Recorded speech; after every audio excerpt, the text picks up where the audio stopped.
नमस्कार। आप सभी का हार्दिक अभिनंदन है स्वयं से साक्षात्कार की इस कड़ी में, जिसका शीर्षक है भावना विहीन मन। भावना विहीन मन होने के लिए हमारे अंदर के जो प्रश्न हैं उनको शांत होना पड़ेगा। तो ये भावना विहीन होने की अवस्था में पहले तो प्रश्न विज्ञान को समझ लें। तो प्रज्ञान पुरुष की वाणी सुनते हैं, उसके अंदर हमें पता चलेगा कि किस हिसाब से उन्होंने कहा है कि प्रश्न अलग अलग अवस्था से कैसे निकलते हैं। वो एक बार सुन लेते हैं, फिर आगे विश्लेषण हमने पिछली कड़ी में जहाँ छोड़ा था वहाँ से लेके आगे बढ़ेंगे। आइए सुनते हैं प्रज्ञान पुरुष श्री श्री बाबा ठाकुर को। रात में जब सुनिद्रा होता है, हमारी सुनिद्रा में हमारी कोई चिंता नहीं रहती, माइंड लेस हो जाते हैं हम लोग, तब सुनिद्रा होता है। लेकिन ये तो नेचुरल फिनोमेना, लेकिन हमारी वो दिन तो नहीं है। हम हिप्नोटाइज हो जाता है। निद्रा के पहले क्या होता है, हमारी सिस्टम फॉल करते हैं, तब भी हम ड्रॉसीनेस फील करते पहले, उसके बाद भी एकदम अस्लीप्ड हो जाता है। लेकिन ये तो है नेचुरल फिनोमेना, शक्ति का कुछ क्रिया। लेकिन इसको ऊपर में कैसे जाओगे जाना?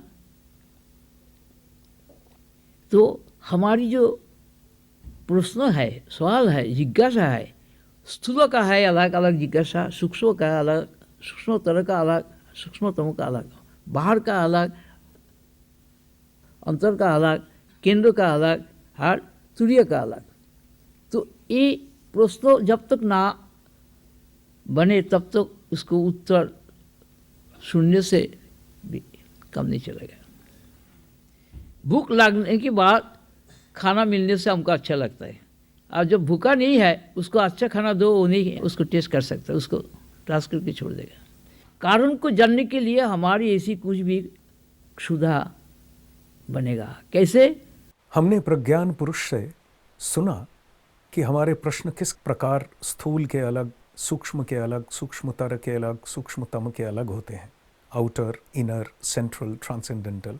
इस हिसाब से उनके जिस प्रवचन पे हम थे वो प्रवचन में उन्होंने कहा कि जिंदगी के जितने प्रश्न हैं तुम लोगों के, वो प्रश्न मैं 9 प्रश्नों पे ले आया हूँ। उसमें जो पहले 3 प्रश्न हैं वो स्थूल यानी जड़ भित्तिक हैं। तो उनके ऊपर वो ये इंद्रिय ग्राह्य वस्तु के ऊपर बात कर रहे थे। वो कह रहे थे कि इंद्रियों के विषयों से इंद्रिय गण जो हैं वो श्रेष्ठ हैं।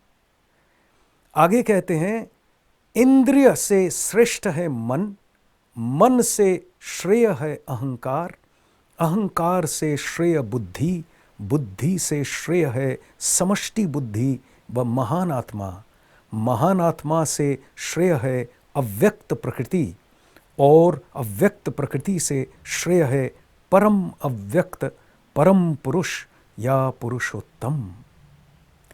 आगे कहते हैं यह परम पुरुष ही सर्वाधिष्ठान, सर्वाश्रय, सर्व प्रकाश के मूल व कारण हैं।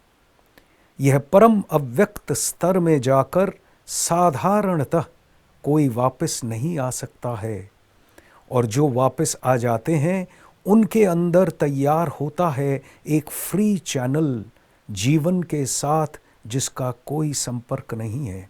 लाइफ साइंस जो है, जिसके द्वारा लाइफ हमारी गाइडेड हो रही है हमारे इनर और आउटर लेवल पे, उसके साथ कोई संपर्क नहीं है। आए हैं आविर्भूत होकर, क्योंकि वापस आए हैं परम अव्यक्त स्तर से, लेकिन आने के बाद जो जीवन चलता है वो उस लेवल का नहीं होता है। अब माया के लेवल पे भी प्रज्ञान पुरुष के मुंह से सुना है, एक नॉर्मल माया है जगत के लिए, जीव के लिए, उसके बाद महामाया है, उसके बाद योग माया है। अब ये जो योग माया है उसकी रिस्पॉन्सिबिलिटी होती है अवतार पुरुष का जो शरीर है उसको सारी चीज़ उसके रिलेटेड जो कुछ करना, क्योंकि अवतार पुरुष ब्रह्मज्ञ पुरुष को शरीर की कोई चिंता नहीं होती है। लेकिन शरीर आता है लीला कारण, किसी न किसी चीज़ के कारण सच्चिदानंदमयी माँ किसी भी एक माध्यम को लेके अपनी जो बातें हैं, जो परम बातें हैं, उसको व्यक्त करती हैं। तो ये जो माध्यम है ये फ्री चैनल हैं, यानी परम अव्यक्त से वापस आए हुए उसके भी ऊपर की स्थिति के आए हुए चैनल हैं। एक इंडिकेशन है केवल, हम तो अंदाज़ा लगा सकते हैं, क्योंकि जब तक उस अवस्था में नहीं पहुंचेंगे तब तक उस अवस्था को समझ नहीं सकते हैं। इसी संदर्भ में एक बात कहूं, हम लोग अक्सर कहते हैं कि सो एंड सो भगवान है, रामकृष्ण परमहंस भगवान है, चैतन्य महाप्रभु भगवान है, कृष्ण भगवान है। तो एक बार मैंने उनके मुंह से सुना था, बाबा तुम कैसे जानते हो कि भगवान है? तो वो चुप हो गए। तो प्रज्ञान पुरुष बोले, सब कहते हैं भगवान है इसलिए जानते हो, भगवान को जानने वाला केवल भगवान होता है, भगवान को दूसरा कोई जान नहीं सकता है। बाकी अनुमान करते हैं, अंदाज़ा लगाते हैं। भगवान की अवस्था में गए बगैर भगवान को जानना संभव नहीं है। मुंह से कह देते हैं, क्योंकि 4 पन्नों में किताबों में हमने पढ़ा है भगवान के बारे में, जो भी कुछ व्यक्त किया गया है उसका मतलब ये नहीं है कि हम भगवान को जानते हैं। प्रज्ञान पुरुष की वाणी को फॉलो कर रहे हैं, इसका मतलब ये नहीं है कि प्रज्ञान पुरुष को जानते हैं। हमने देखा है एक शरीर, उस शरीर के अंदर जो बातें निकली हैं वो बातों को बेस करके बढ़ के अगर उनका आविष्कार अपने ही अंदर कर लेंगे तब कह पाएंगे कि न केवल हम जानते हैं, उनको अपने अंदर परिपूर्ण रूप से अनुभव करते हैं और उन्हीं के साथ मिलके एक हो गए हैं। यह तभी संभव है, नहीं तो नहीं। आगे कहते हैं, वो लोग फ्री चैनल बन जाते हैं, उनका जीवन के साथ कोई संपर्क नहीं होता और उस फ्री चैनल के माध्यम से ही उतर के आता है अद्वैत धारा में अमृतवाणी। मुक्त पुरुषों की ओरिजिनलिटी है कि वो एक या अद्वैत हैं, एक हैं, इसी वजह से उनकी कोई जिज्ञासा नहीं होती है। ये जिज्ञासा का प्रश्न विज्ञान उनके अंदर उद्गत होता है एज अ रिवीलर। जैसा हम पहले जिक्र कर चुके हैं, वो हर बात को रिवील कर देते हैं इस अवस्था से, एज इफ एक लाइट फोकस हो रही है संपूर्ण ब्रह्मांड के ऊपर, रिवीलिंग एवरीथिंग जो ब्रह्मांड में है, उस सारे को रिवील कर रही है। वो भला बुरा देख के रिवील नहीं करती है, वो रिवीलर है, अवभाषक है। 3 स्थूल के जो प्रश्न हैं, स्थूल के बारे में थोड़ा सा जिक्र किया, अब स्थूल के प्रश्न की बात कर रहे हैं, जो है देश भित्तिक, जगह से जिसका संपर्क है। कह रहे हैं कि प्रश्न है पहला, कहाँ, वेयर, किस जगह पे। दूसरा प्रश्न है कब। कब के 2 अर्थ निकलते हैं, एक कब है, एक कब रिलेटेड है फ्रॉम रिलेटेड विथ व्हेन, यानी विच डे, एक रिलेटेड है किस समय से, टाइम से रिलेटेड है, एक डे से रिलेटेड है। इनको बता रहे हैं, ये 3 प्रश्न हैं स्थूल। आगे कहते हैं स्थूल जगत है परिदृश्यमान जगत, जो इंद्रियों का विषय है। इंद्रियों का थोड़ी सी बैकग्राउंड देने के बाद अब इंद्रियों के विषय पे कह रहे हैं, वो है जो ये स्थूल जगत है। इसलिए इंद्रियां जो हैं ये स्थूल जगत से ज़्यादा ऊंची हैं, इंद्रियों से ऊंचा है मन, ये हम डिस्कस कर लिए। आगे कहते हैं इंद्रियों द्वारा, इंद्रियों के माध्यम ये जगत अनुभूत होता है। इंद्रियों द्वारा, इंद्रियों के माध्यम ये जगत अनुभूत होता है। यह परिदृश्यमान स्थूल जगत का विश्लेषण करें तो सबसे पहले हमें मिलता है पंचभूत का परिचय। पंचभूत खिति, अप, तेज, मरुत, बुम, अर्थात पृथ्वी, धरती। अप मतलब पानी, मरुत मतलब वायु, तेज मतलब अग्नि और बुम मतलब आकाश, ईथर। तो ये 5 जो पंचभूत हैं, ये पंचभूतों के माध्यम ये स्थूल जगत तैयार हुआ है। आगे कहते हैं, थोड़ा एनालिसिस है, ये ग्रॉस की कंप्लीट एनालिसिस की है उन्होंने। क्या कह रहे हैं आगे, स्थूल पंचभूत के अंदर हैं पंच तन मात्र या पंच महाभूत। इन स्थूल पंचभूतों का एक स्पेशल फॉर्मूले में पंचीकरण होता है, होके इनके आपस के एडमिक्सचर से पंच महाभूत बनते हैं। वो भी 5 ही हैं, उनका नाम भी यही है, बट उनका सूक्ष्म लेवल है, सटल लेवल के वो हैं। तो उनको हम फिलहाल पंच महाभूत बोल के ही चलेंगे, पंच महाभूत कहकर ही चलेंगे उनको अभी हम। आगे है, यह पंच महाभूत का सम्मिलित सात्विक अंश है हमारा अंतःकरण। ये एनालिसिस है कंप्लीट स्थूल जगत की। हमारा जो अंतःकरण है जिसमें मन बुद्धि चित्त अहंकार हैं, ये 4 रूप से अंतःकरण प्रतिभात हो रहा है। इसके ये जो महापंचभूत हैं, सटल लेवल के जो ग्रॉस पंचभूत थे पहले, जिससे बाहरी दुनिया है, उसके बाद ये सटल लेवल पे जब इनके पंचीकरण से ये पंच महाभूत तैयार हुए हैं, इन स्थूल पंच महाभूतों का जो सम्मिलित सात्विक अंश है वो है हमारा अंतःकरण। अंतःकरण से जात होता है मन बुद्धि अहंकार व चित्त। इसका एक अंतःकरण है, असल में यह एक अंतःकरण है, इसकी 4 प्रकाश धाराएं हैं, मन बुद्धि चित्त अहंकार। चित्त यानी मेमोरी बैंक हम पहले डिस्कस कर चुके हैं। पंच महाभूत के पृथक पृथक सात्विक अंश से पंच ज्ञानेंद्रिय हैं, पृथक पृथक राजसिक अंश से पंच कर्मेंद्रिय हैं। हम ज्ञानेंद्रिय पंच क्या हैं डिस्कस कर चुके हैं, कर्मेंद्रिय पंच क्या हैं डिस्कस कर चुके हैं। समय अभाव के कारण हम जल्दी बढ़ रहे हैं, लेकिन ये रेफर बैक करने से ही पता लग जाएगा। जैसे आकाश अंश से श्रवण इंद्रिय, हमारी जो श्रुति होता है कान के माध्यम से, वो आकाश अंश से आ रहा है। वायु अंश से स्पर्शेंद्रिय, त्वचा पे जो स्पर्श पाते हैं हम। अग्नि अंश से दर्शनेंद्रिय, आंखों से देखते हैं, वो तेज के कारण है। जल अंश से वाक इंद्रिय, पृथ्वी अंश से घ्राणेंद्रिय। फिर पृथक राजस, जो राजस अंश है यानी जो कर्मी अंश है, पाठ है, उस पाठ से यथाक्रम से आकाश अंश से हमारे पांव, वायु अंश से हमारे हाथ, अग्नि अंश से वाक, जल अंश से उपस्थ, पृथ्वी अंश से पायु। अब ये 5 कर्मेंद्रिय आ गए, 5 ज्ञानेंद्रिय आ गए।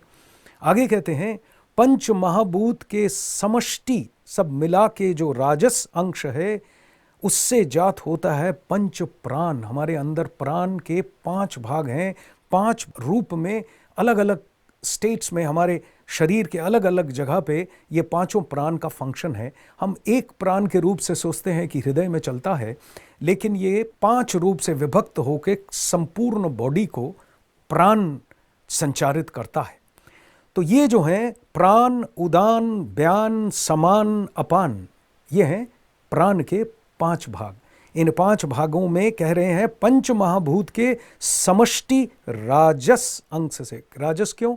क्योंकि प्राण की क्रिया है, गति है, तो रजगुण होना जरूरी है। तो राजस अंश जो है वो देखिए ऊपर जाके था सात्विक अंश, अब ये राजस अंश आ गया और हमारा समय भी समाप्त हो गया। इसको हम जारी रखेंगे, प्रथा अनुसार सुनते हैं प्रज्ञान पुरुष का एक उद्गत भजन।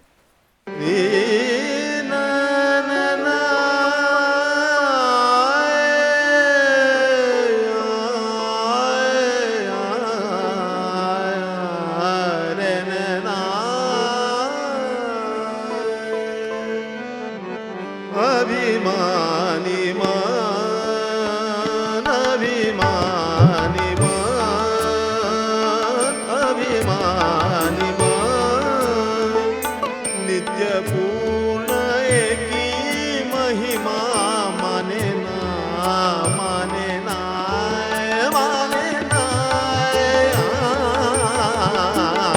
अभिमानी मान, नित्य पूर्ण एकी महिमा माने ना, माने ना, माने ना, अभिमानी मान।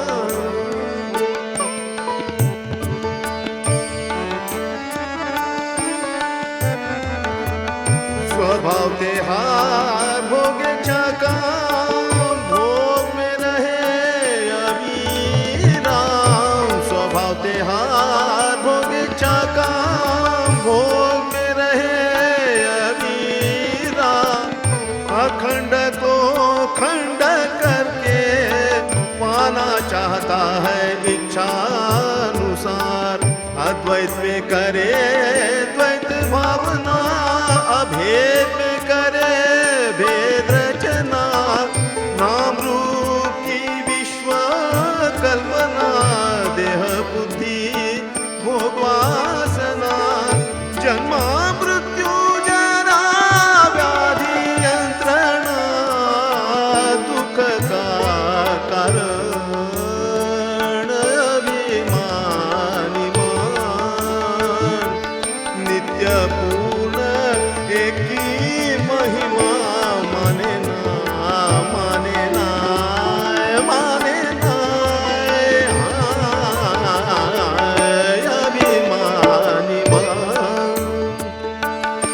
अभिमानी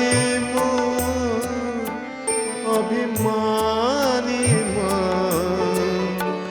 माने ना माने ना माने ना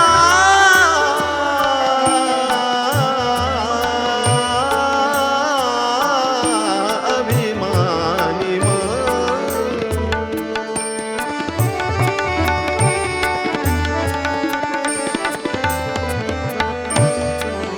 अभिमानी माने ना नित्य पूर्ण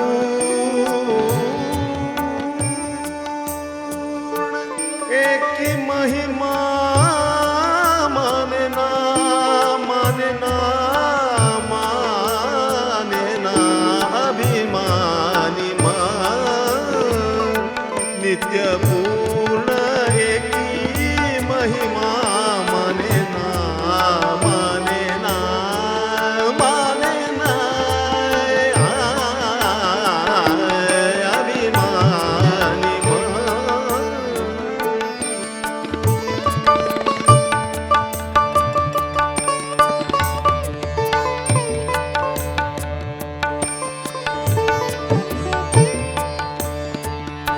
अक्षरेश्वर ब्रह्मयात्मा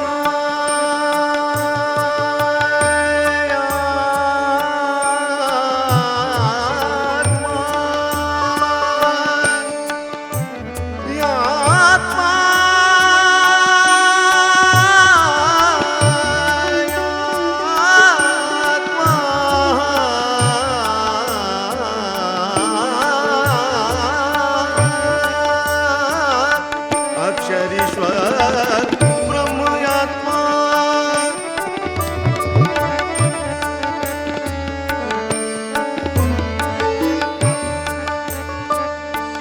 अक्षरेश्वर ब्रह्मयात्मा शाश्वत सनातन सत्य ज्ञानानंद प्रेम भूमा सुख शांति परम नहीं वहाँ करता भोक्ता नहीं वहाँ ज्ञेय ज्ञाता ज्ञानामृत समरस सारस्वत सिद्ध अनुपम नित्य पूर्ण एकी महिमा माने ना